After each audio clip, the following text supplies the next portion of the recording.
Samantha Yabi. Donc, je suis psychoéducatrice et j'ai un baccalauréat et une maîtrise en psychoéducation à l'Université de Montréal.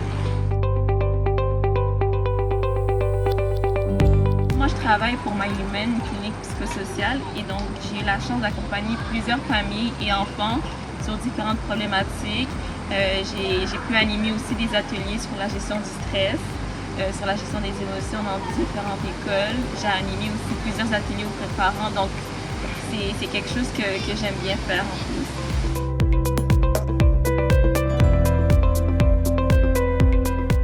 Il y a 4 facteurs qui peuvent déclencher le stress. Donc, vous vivez tous du stress, mais c'est vraiment selon 4 facteurs. Puis, dans le fond, pour que vous vous en souveniez, vous allez pouvoir penser à ciné.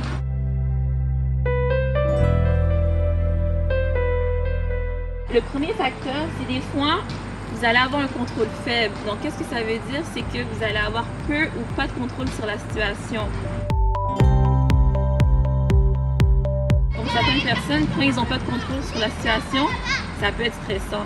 Donc, un exemple où on n'a pas de contrôle sur la situation, ça peut être la COVID. Et donc, exemple, je vais prendre moi, mais c'est pas nécessairement moi, mais admettons, mon amie, elle, il y a la COVID, mais c'est hors de son contrôle, elle ne peut rien faire. La COVID est présente, mais pour elle, c'est encore plus anxiogène parce qu'elle sait qu'elle n'a aucun contrôle. Alors, pour une autre personne, ça pourrait être, OK, il y a la COVID, ça me dérange. Mais pas que ça me dérange pas, mais j'ai pas de contrôle et ça me dérange pas. Alors qu'il y en a d'autres, ils ont besoin d'avoir le contrôle sur la situation. La prochaine lettre, c'est I. Fait que quand il y a de l'imprévisibilité, quand une situation est inattendue, ça va générer du stress. Donc, il y a certaines personnes que avoir, exemple, une panne de métro, ça va venir générer beaucoup de stress, alors que l'ami d'à côté, une panne de métro, ok, une panne de métro, c'est inattendu, oui, mais moi, ça me génère pas de stress. Ça pourrait être un accident sur la route, c'est inattendu. Pour une personne, ça pourrait être comme un accident. Puis là, ça venait générer le stress, alors que pour une autre, c'est ok, un accident, on va s'adapter. Fait que ça dépend de chaque personne. N pour nouveauté. Donc, pour certaines personnes, les choses nouvelles, ça peut être très stressant. Fait que nouvelle, ça pourrait être de juste être dans un nouveau milieu de travail. Exemple, vous avez commencé en étant, exemple, enseignant. En fait, oui, vous êtes enseignant, puis là, vous devez changer d'école, puis là, vous devez rencontrer une nouvelle équipe, des nouvelles personnes, un nouvel endroit. Fait que pour vous, ça peut être stressant. Et la dernière lettre, c'est l'ego menacé. Donc, en fait, c'est quand vous avez l'impression qu'on doute de vos capacités, que quand vous avez l'impression que vous êtes jugé par quelqu'un. Fait que ça pourrait être, justement, vous êtes au travail, là, vous présentez votre projet à votre patron et votre patron vous dit OK. Puis là, vous avez travaillé fort, mais vous sentez que votre patron doute de vos capacités. Fait que là, il y a un stress qui est généré. Fait que ça peut toucher votre ego. Donc, qu'est-ce qu'on peut faire pour mieux gérer le stress? Il y a plusieurs moyens, mais moi, j'ai décidé d'en choisir 2 pour l'atelier d'aujourd'hui. Et le premier, ça s'appelle la méditation pleine conscience.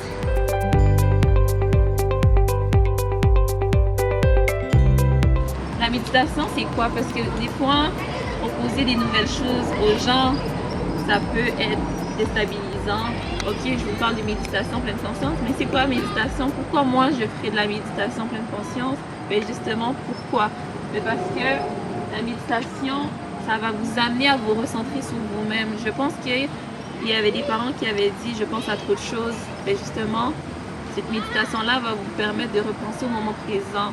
Parce qu'on a tendance à penser tout le temps au passé, au futur. Ok, qu'est-ce qui s'est passé l'autre fois? Oh mon Dieu, j'ai eu tel problème. Oh mon Dieu, ok, demain, qu'est-ce que les enfants mangent? Ok, demain, je m'en vais travailler. Ok, mais pourquoi vous ne pensez pas au moment présent? Parce que c'est ça qui va vous permettre de vous recentrer. On oublie le moment présent. Là, on est dans le moment présent présentement, mais il faut revenir à ce moment-là. La méditation pleine conscience va vous permettre de revenir à votre moment présent et ne plus penser au passé, au futur, mais juste au moment présent. L'autre avantage, c'est que durant la méditation pleine conscience, vous pensez juste à ce que vous ressentez dans votre corps. Puis c'est quelque chose que vous allez voir, on va en discuter après, mais vous allez être surpris parce que on respire on respire tout le temps, mais si vous vous concentrez sur votre corps et vous vous dites, bon, quand je respire, ma poitrine s'élève, ben ça on n'y pense pas, mais juste le fait d'y penser, ben vous vous concentrez sur quelque chose, et quand vous vous concentrez sur cette chose-là, mais vous allez oublier vos pensées parce que vous êtes sur votre moment présent, vous êtes sur vos sensations du moment, et ces sensations-là, c'est vous qui les ressentez, c'est votre corps. Donc vous vous centrez sur vous-même. L'autre moyen pour diminuer le stress, c'est de prendre du temps pour soi. On l'oublie beaucoup là, je sais que vous avez souvent des enfants et tout, le travail, vous avez juste plus le temps de penser à vous-même, mais c'est quelque chose d'important qu'on oublie souvent. Moi aussi, j'ai oublié de prendre du temps pour moi, mais là je le fais depuis plusieurs mois et je vois vraiment une différence dans comment je me sens. Puis au niveau de prendre soin de soi, c'est pas obligé d'être ok, j'ai congé, je prends la journée au complet pour prendre soin de moi. Ça serait juste de prendre les 10-15 minutes par jour. Puis ça va pouvoir vous aider. Mais on va aller plus loin parce que prendre du temps pour soi, mais comment? Et c'est en premier lieu, il faut trouver qu'est-ce que vous voulez. En fait, il faut savoir qu'est-ce qui vous fait du bien à la base. Fait qu'on pourrait y aller à main levée. Qu'est-ce qui vous fait du bien? Parce qu'on va essayer de voir qu'est-ce que vous pouvez faire comme activité pour prendre soin de vous. Et quand je dis activité, ça pourrait être juste de prendre une petite marche de 10 minutes. Ça pourrait être de dessiner. Oui, on pense toujours que les dessins, c'est pour les enfants, mais pour vrai, en tant qu'adulte, on peut prendre juste des crayons de couleur et dessiner. Et je sais pas, c'est quoi qui vous fait du bien? Pour cuisiner ce qu'on aime. Cuisiner ce qu'on aime. Il y a beaucoup de choses. Mais cuisiner quelque chose de spécial, parce que cuisiner un repas, on le fait tout le temps. On va pas quitter ici là. Si on commence à citer, on va pas quitter ici. Aussi, c'est beaucoup. Ouais.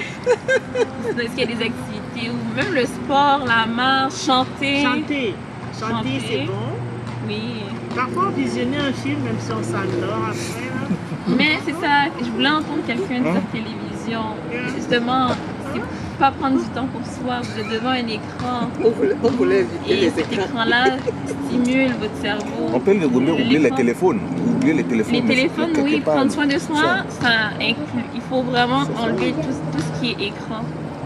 Tout ce qui est écran, non. Parce que dites-vous que vous êtes devant un écran, vous êtes devant les réseaux sociaux, vous êtes devant plein de choses qui vont venir stimuler votre cerveau, puis ça génère quand même du stress. Là, il faut préciser le moment de la journée.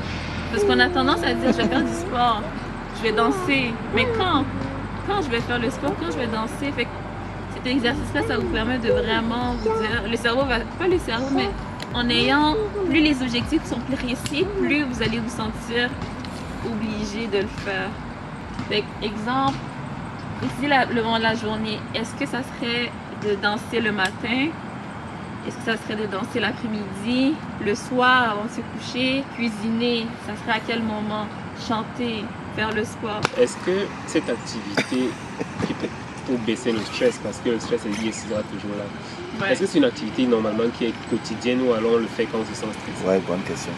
Ben moi je dirais quotidien, parce que le corps, ça fait du bien au corps continuellement, mais c'est sûr que je sais qu'il y a beaucoup de personnes qui sont vraiment occupées, puis ça serait juste de le faire à chaque jour, mais de réduire les journées. Si vous savez que vous avez du temps de faire du sport, 1 heure toute la journée, ok, mais peut-être quand même à chaque jour de vous prendre un 5-10 minutes quand même, parce que dites-vous que si vous faites rien du lundi à vendredi, ben, tout le stress est accumulé durant toute la semaine, puis là, vous allez faire du sport samedi, ok, mais le stress est tellement devenu énorme que le sport, oui, ça vient combler un peu cet excès-là, mais peut-être c'est pas assez. Fait que si, imaginez-vous, si vous faites 10 minutes à tous les jours, ben à la fin de la semaine, vous allez vous sentir mieux que d'attendre à la fin de la semaine faire du sport. Donc, merci beaucoup, chers parents, pour votre écoute, votre participation. J'ai vraiment été enchantée d'être parmi vous. Puis, pour vrai, j'ai aimé votre participation, les idées, les anecdotes que vous m'avez apportées. Donc, merci beaucoup